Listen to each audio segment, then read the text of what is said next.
দু জাহানের কান্ডারি নবী মুহাম্মদুর রাসূলুল্লাহ সাল্লাল্লাহু আলাইহি সাল্লামের উম্মত হিসেবে দুনিয়াতে পাঠাইতা নিজেকে আরো বেশি সৌভাগ্যবান মনে করতাম। বলেন না সুবহানাল্লাহ। সেই নবীর উম্মত আমরা হতে পেরেছি, এজন্য আমরা আরেকবার শুকরিয়া আদায় করি, বলি আলহামদুলিল্লাহ। সম্মানিত মুসলিম কিরাম, আমি খুতবার শুরুতে একটি আয়াত, ছোট্ট একটি আয়াত আপনাদের সামনে তেলাওয়াত করেছি। সূরা কলমের মধ্যে আছে, ওয়া ইন্নাকা লাআলা খুলুকিন আযীম ফাসাতুবসিরু ওয়া ইউবসিরুন বিআইয়িকুমুল মাফতুন। আল্লাহ রাসূল সাল্লাল্লাহু আলাইহি সাল্লামের চরিত্রের সার্টিফিকেট কে দিয়েছে? কে দিয়েছে? আল্লাহ। ওয়া ইন্নাকা লাআলা খুলুকিন আযীম, হে নবী আপনার চরিত্র হচ্ছে, আপনার চরিত্র কি সবচেয়ে শ্রেষ্ঠ চরিত্র। বলেন না সুবহানাল্লাহ। কোন ব্যক্তি, কোন মানুষ, কোন ফেরেশতা, কোন জিন সার্টিফিকেট দেয় না, সার্টিফিকেট দিয়েছে কে? আল্লাহ সুবহানাহু ওয়া তাআলা দিয়েছে। লাকাদ কানা লাকুম ফি রাসূলিল্লাহি উসওয়াতুন হাসানাহ, নিশ্চয়ই তোমাদের নবী মুহাম্মদুর রাসূলুল্লাহ সাল্লাল্লাহু আলাইহি সাল্লামের আদর্শ হচ্ছে শ্রেষ্ঠ আদর্শ। বলেন না সুবহানাল্লাহ। আমাদের আদর্শকে নবী মুহাম্মদুর রাসূলুল্লাহ সাল্লাল্লাহু আলাইহি সাল্লাম। আমাদের আদর্শ কোনো ব্যক্তি নয়, আমাদের আদর্শ কোনো মানুষ নয়, আমাদের আদর্শ কোনো রাষ্ট্রপতি, কোনো প্রধানমন্ত্রী, কোনো এমপি মন্ত্রী নয়। আমাদের আদর্শকে নবী মুহাম্মদুর রাসূলুল্লাহ সাল্লাল্লাহু আলাইহি ওয়াসাল্লাম। যে নবীকে সৃষ্টি না করলে কিছুই হতো না, যে নবী দুনিয়ার মধ্যে উম্মতের জন্য এত কষ্ট করেছেন, এত কেঁদেছেন, হাসরেও আমাদের জন্য কাঁদবেন, সিজদার মধ্যে পড়ে পড়ে ইয়া উম্মতি ইয়া উম্মতি ইয়া উম্মতি বলে ডাকবেন। বলেন না সুবহানাল্লাহ। নিজের চিন্তা করবেন না, কারো চিন্তা করবেন না, নিজের নাতি হাসান হোসেন, মা ফাতেমা, আলী রাদিয়াল্লাহু তাআলা নিজের বংশধরের মতো চিন্তা করবেন না, চিন্তা করবেন উম্মতি ইয়া উম্মতি। বলেন না সুবহানাল্লাহ। সেই নবীর উম্মত আমরা হতে পেরেছি। বলেন না সুবহানাল্লাহ। সেই নবী মুহাম্মদুর রাসূলুল্লাহ সাল্লাল্লাহু আলাইহি সাল্লামের আদর্শকে আমরা লালন করতে হবে, বাস্তবে পালন করতে হবে। ঠিক না বেটি? হযরত আনাস ইবনে মালিক রাদিয়াল্লাহু তাআলা আনহু তিনি বলেন, আমি আল্লাহর রাসূল সাল্লাল্লাহু আলাইহি সাল্লামের 10 বছর খেদমত করেছি। কয় বছর? আনাস ইবনে মালিক বলেন, আমি আল্লাহর কসম করে বলি, আমি নবী মুহাম্মদুর রাসূলুল্লাহ সাল্লাল্লাহু আলাইহি সাল্লামের খেদমতে 10 বছর ছিলাম। একদিন দুই দিন নয়, এক বছর দুই বছর নয়, একটানা 10 বছর আমি রাসূলুল্লাহ সাল্লাল্লাহু আলাইহি সাল্লামের খেদমত করেছি। এই 10 বছরে নবী মুহাম্মদুর রাসূলুল্লাহ সাল্লাল্লাহু আলাইহি সাল্লাম কোনদিন আমাকে দমক দেন নাই। বলেন না সুবহানাল্লাহ। কোনদিন দমক দেন নাই, জানাস তুমি এই কাজটা এমনি করো না, এমনি করো, এমনি করছো তুমি, কোনদিন এই কথাটা পর্যন্ত বলেন না, এটা দমকও দেন নাই। একটা মানুষ যতই আপন হোক না কেন, আপনার কাছে এক মাস, এক সপ্তাহ, 15 দিন, এক বছর থাকবে, আপনি নিশ্চয়ই একদিন না একদিন দমক দিবেন কি দিবেন না? একদিন না একদিন জিদ দেখাবেন তার প্রতি, যতই ভালোবাসা থাকুক না কেন। কিন্তু যে নবী মুহাম্মদুর রাসূলুল্লাহ সাল্লাল্লাহু আলাইহি সাল্লামের খেদমতে 10 বছর খেদমত করছে আনাস, কোনদিন আল্লাহ রাসূল একটা দমক দেন নাই, চোখ রাঙিয়ে কথাও বলেন নাই, এমন নবী আমরা পেয়েছি। বলেন না সুবহানাল্লাহ। যে নবী মুহাম্মদুর রাসূলুল্লাহ সাল্লাল্লাহু আলাইহি সাল্লাম সারা জীবন উম্মতের জন্য কেঁদেছেন, সারা জীবন উম্মতের জন্য দোয়া করেছেন, কারোর জন্য জীবনে বদদোয়া দেন নাই। তায়েফের ময়দানে আল্লাহ রাসূল সাল্লাল্লাহু আলাইহি সাল্লাম দীর্ঘ 1 মাস ইসলামের দাওয়াত দিলেন। কয় মাস? 1 মাস। মক্কা থেকে পায়ে হেঁটে হেঁটে তায়েফে গেলেন। আজকে যারা হজ করতে গিয়েছেন, মক্কা থেকে তায়েফে 500 মাইল দূরত্ব। কত সময়? 500 মাইল। সম্ভবত কিছু বেশি কম হতে পারে। 500 মাইল দূরত্ব। চিন্তা করছেন, এতটুকু এত বিশাল লম্বা পথ ইসলামের জন্য কোনো স্বার্থের জন্য নয়, কোনো টাকা পয়সার জন্য নয়, একমাত্র উম্মতের জন্য, উম্মতের মায়ায় ইসলামের দাওয়াত দেওয়ার জন্য মক্কা থেকে পায়ে হেঁটে হেঁটে নবী মুহাম্মদুর রাসূলুল্লাহ সাল্লাল্লাহু আলাইহি ওয়াসাল্লাম কোথায় গেলেন? তায়েফে গেলেন। সেখানে যাওয়ার পরে দীর্ঘ একটি মাস ইসলামের দাওয়াত দিলেন, মানুষকে বোঝালেন, কিন্তু মানুষের হতভাগ্য তায়েফবাসী, তারা তো ইসলাম কবুল করলই না। তারা ছোট ছোট বাচ্চাদেরকে বলে দিলেন এই লোকটা পাগল, বলেন না নাউজুবিল্লাহ। এই যে লোকটা এসেছে ইসলামের দাওয়াত দেওয়ার জন্য, এই লোকটা পাগল, এই লোকটাকে তোমরা পাথর মেরে রক্তাক্ত করে দাও। ছোট ছোট ছেলেরা যখন পাগল বললো, তারা বিশ্বাস করে নবী মুহাম্মদুর রাসূলুল্লাহ সাল্লাল্লাহু আলাইহি সাল্লামকে পাথর মারা শুরু করে দিলেন।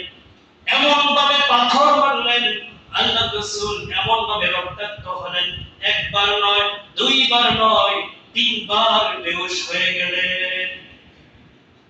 বেহুশ হওয়ার পরে আবার হুঁশ আসলো। আসার পরে আল্লাহর রাসূল সাল্লাল্লাহু আলাইহি সাল্লাম একটি বাগানের মধ্যে আশ্রয় নিলেন। ওই বাগানের মধ্যে বসলেন। বসার পরে জিবরাইল চলে আসলো।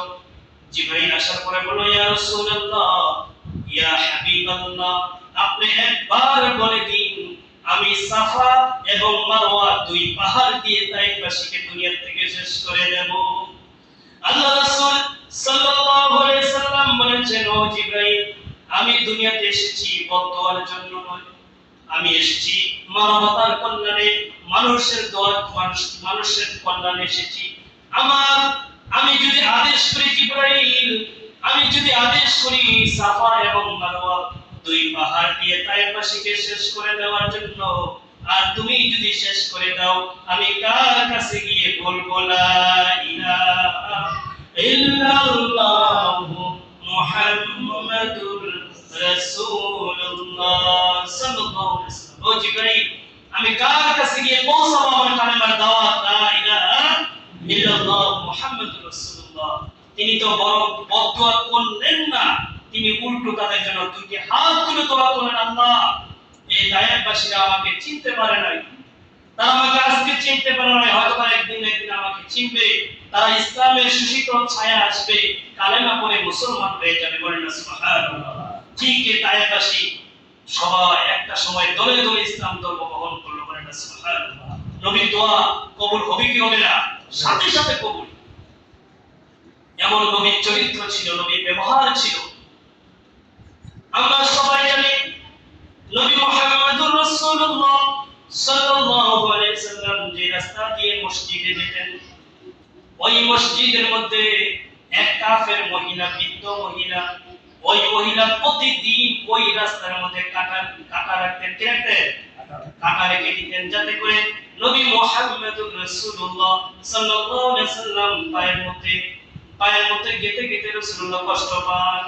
কষ্ট দেওয়ার উদ্দেশ্যে প্রতিদিন ওই বৃদ্ধ মহিলা কি করতেন? কাঁটা বিছিয়ে রাখতেন।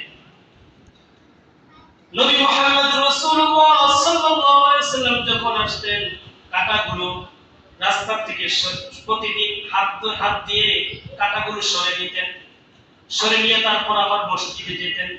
আবার যখন আসার কথা আবার দেখতেন কাঁটা, আবার কাঁটাগুলো নিজ হাতে সরাতেন, আবার বাড়িতে যেতেন।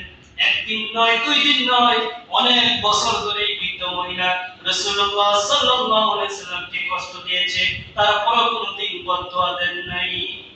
একদিন হঠাৎ করে দেখেন রাস্তার মধ্যে কাঁটা নেই। কি হলো? ওই বৃদ্ধ মহিলা কি হয়ে গেল? আজকে কাঁটা দিল না। আল্লাহু আকবার। আজকে কাঁটা দিল না, কি হয়ে গেল? রাসূলুল্লাহ সাল্লাল্লাহু আলাইহি সাল্লাম নামাজটা পড়ে দৌড় দিলেন বৃদ্ধ মার বাড়িতে। যাওয়ার পরে গিয়ে দেখলেন ওই বৃদ্ধ মহিলা অসুস্থ হয়ে গেছে। কি হয়ে গেছে? অসুস্থ হয়ে গেছে। এরকম হয়, যে ব্যক্তি আপনার জন্য সারা জীবন আপনাকে কষ্ট দিল, ওই ব্যক্তি যখন অসুস্থ হয়ে যাবে, বরঞ্চ আমরা তো খুশি হতাম, ঠিক না?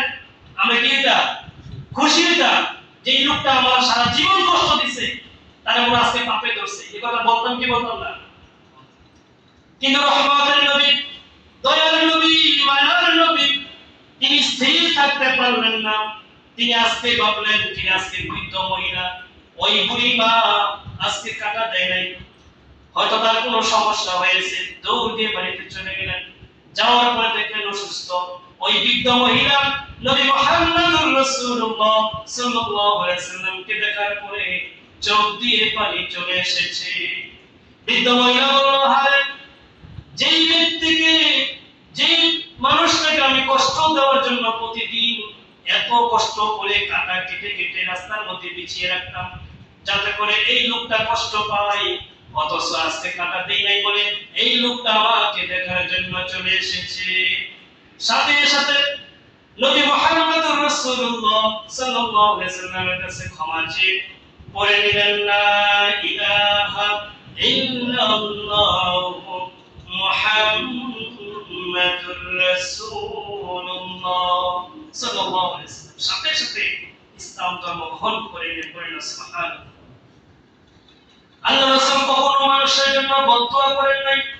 উহুদের প্রান্তরে নবী মুহাম্মদুর রাসূলুল্লাহ সাল্লাল্লাহু আলাইহি ওয়াসাল্লাম যখন দাঁত মুবারক শহীদ হয়ে গেল, দাঁত মুবারক পড়ে গেল কাফেরদের অত্যাচারে, কাফেরদের বল্লমে নবীর মাথার মধ্যে যখন বল্লম ঢুকিয়ে দেওয়া হলো, দাঁত মুবারক শহীদ করা হলো, তখন সাহাবীরা আল্লাহ রাসূলকে বলল, ইয়া রাসূলুল্লাহ, আপনাকে যারা রক্তাক্ত করেছে, যারা আপনার দাঁত মুবারক শহীদ করেছে, যারা আপনার মাথার মধ্যে বল্লম ঢুকিয়েছে, আপনি তাদের জন্য বদদুয়া করুন।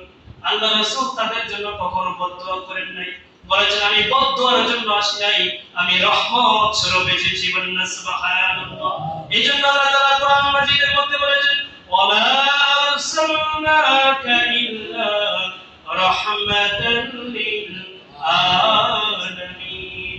আমি নবী মুহাম্মদুর রাসূলুল্লাহ সাল্লাল্লাহু আলাইহি ওয়াসাল্লামকে পাঠিয়েছি সমগ্র বিশ্বের মানুষের রহমত স্বরূপ। বলেন সুবহানাল্লাহ। নবী এসেছে শুধু মুসলমানদের নবী নয়, কাফের, মুশরিক, ইহুদি, বেদিন, নাসারা সবার জন্য রহমত স্বরূপ আল্লাহ তার রাসূলকে প্রেরণ করেছেন। বলেন সুবহানাল্লাহ। এমন নবী আমরা পেয়েছি। একবার নবী মুহাম্মদুর রাসূলুল্লাহ সাল্লাল্লাহু আলাইহি ওয়াসাল্লাম সাহাবীদেরকে নিয়ে মসজিদে নববীর মধ্যে নামাজ পড়েছে। নামাজের পরে দেখলেন এক বেদুইন মানুষ, সে মসজিদের জায়গার মধ্যে ফরসাদ করা শুরু করেছে। কি শুরু করছে? একটা লোক যদি আইয়া এখানে ফরসাদ করে, আপনারা কি করবেন? মায়ের কি কম করব? একটা লোক যদি বারান্দার মধ্যে আইয়া ফরসাদ করা শুরু করে দেয়, আমরা কি তাকে সাথ দেব? যে একটা পবিত্রতম স্থান মসজিদের মধ্যে তুই ফরসাদ করতেছ, আমরা তো কি আমরা লাগে ঠিক আছে নাকি? কিন্তু নবী মুহাম্মদুর রাসূলুল্লাহ সাল্লাল্লাহু আলাইহি ওয়াসাল্লাম মসজিদের জায়গার মধ্যে বেদুইন একজন ব্যক্তি আসলো, আসার পরে সেখানে ফরসাদ করা শুরু করে দিল। সাহাবীরা রাগান্বিত হয়ে গেলেন। সাহাবীরা অনেকজনে এমন কেফা কেঁপলেন, এই লোকটাকে মনে হয় মেরেই ফেলবে। কিন্তু আল্লাহর রাসূল সাল্লাল্লাহু আলাইহি ওয়াসাল্লাম তাদেরকে বারণ করলেন, বললেন না, তোমরা লোকটাকে কিছু বলবে না, লোকটা ফরসাদ করতেছে, করতেই থাকুক, তাকে শেষ করতে দাও। শেষ করার পরে তাকে ডাক দিয়ে আল্লাহ রাসূল সুন্দর করে বুঝিয়ে দিলেন। বলেন সুবহানাল্লাহ। কেমন নবী আমরা পেয়েছি, কেমন রাসূল আমরা পেয়েছি, অথচ আমাদের মতো কত হিংসা, কত শত্রুতামি, কত দুশমনি, কত হানাহানি, মারামারি, কাটাকাটি।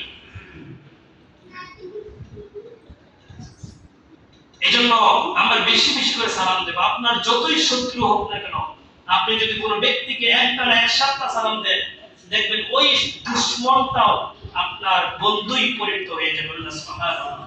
সালাম আমাদের মধ্যে এখন সালাম উঠে গেছে, আমাদের মধ্যে সালাম উঠে গেছে। আল্লাহ রাসূল বলেছেন যে তুমি যখন সালাম দিবা, একটা গাছ ঘুরান দিয়ে আবার দেখাবে, আবার সালাম দিবা।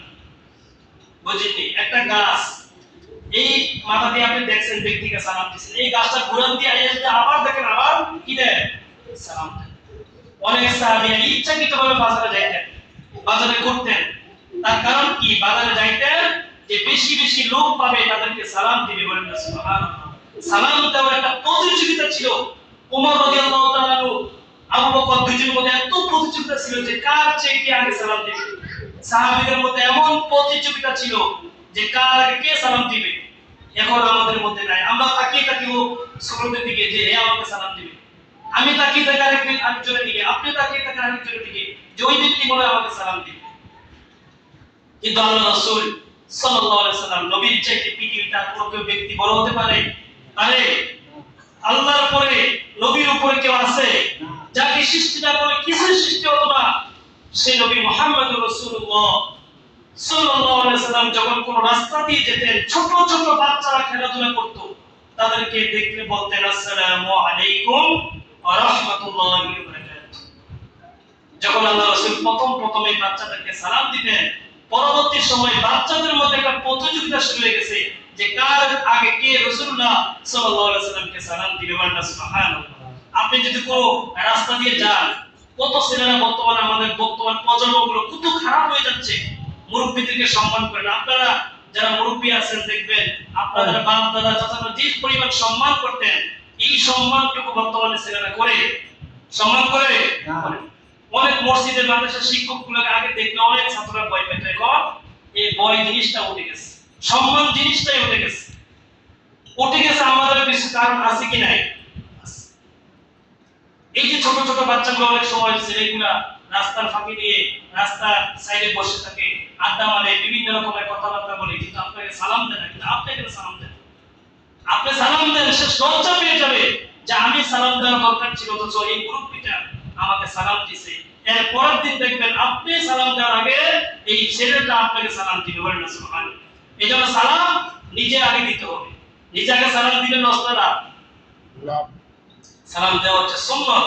সালাম দেওয়া কি সুন্নাত, আর সালামের উত্তর দেওয়া কি ওয়াজিব। সালামের উত্তর দেওয়া কি ওয়াজিব। এজন্য সালামের প্রচলন আমাদের মধ্যে করতে হবে, সালাম দিতে হবে বেশি করে। আল্লাহ তাআলা যে আলোচনা করেছি ওয়া ইন্নাকা লা আলা খুলকিন আযীম, নবীর যেহেতু আমরা নবীর আদর্শকে আমরা মেনে নিতে হবে। এজন্য সদা সর্বদা আমাদের ভালো আচরণ, আমাদের ভালো ব্যবহার, আমাদের হাত মুখ থেকে যেন অপরটা মুসলমান নিরাপদ থাকে। হাদিস শরীফে এসেছে ওই ব্যক্তি খাঁটি ঈমানদার যেই ব্যক্তির হাত মুখ থেকে অপর মুসলমান কি থাকে? নিরাপদ থাকে। এখন কি আমাদের মুখ থেকে আমাদের হাত থেকে নিরাপদ? নিরাপদ হয় হাত দিয়ে কিছু না করলেও মুখ দিয়ে গীবত করি। গীবত করি কি করি না? নামাজটা পড়ে কি অনেকে গীবত করা শুরু করে। এই যে নামাজটা পড়লেন এত কষ্ট করে, এই যে সওয়াবটা অর্জন করলেন, আরেকটা ব্যক্তি ঘুমায় গেছে, যে নামাজ পড়ে না, তার গীবত করে আপনার সওয়াবগুলো তাকে দিয়ে দিচ্ছে, কি লাভ হচ্ছে? এইজন্য খাঁটি মুসলমান ওই ব্যক্তি, খাঁটি ঈমানদার ওই ব্যক্তি যার হাত এবং মুখটা অপর মুসলমান কি নিরাপদ থাকে। আল্লাহ তাআলা যেন আমাদেরকে সকল